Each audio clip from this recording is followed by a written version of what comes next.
So, ayan mga ka-my friend. Ito na nga, na medical report tayo. So, kailan yan? So, reason ng medical report, mga ka-my friend, ganito yan. So, una, gagamutin kayo sa barko. So, i-evaluate kayo kung kaya pang gamutin. So, pag dire-diretso pa rin yung sakit na nararamdaman ninyo, i-recommend kayo sa pagdaong sa barko kung saan ang pinakamalapit na ospital.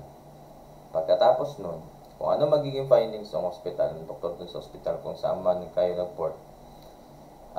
For example, ang final evaluation sa inyo ng doktor dun is 2 weeks kayong magpapahinga or talagang severe yung nangyari.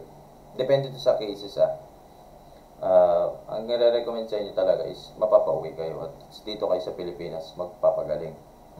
Meron naman nangyayari dun sa loob ng barko na talagang matik na, talagang severe na talaga. For example, talagang laki ng iwa, talagang uwi yun. Nalaglag, aksidente, common sense na yun, talagang malala. Pero for example, yung mga mild, yung sakit likod ko, sakit kamay ko, sakit ulo ko, siyempre idadaan kayo sa process yan. Pag hindi kayo ng doktor sa loob, recommend sa labas kung ano yung final evaluation. Kasi limited lang yung access limited lang yung mga nagagawa ng mga doktor sa loob ng barko.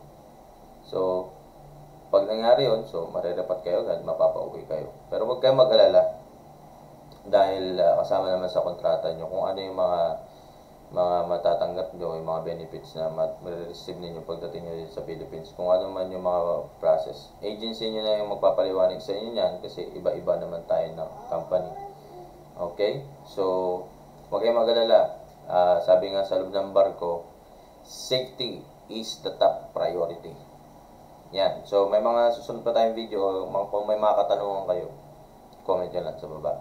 So, sasagutin natin hanggang sa makakaya natin based sa experience tsaka sa mga research na gagawin natin. So, stay tuned mga ka-my friend. Okay?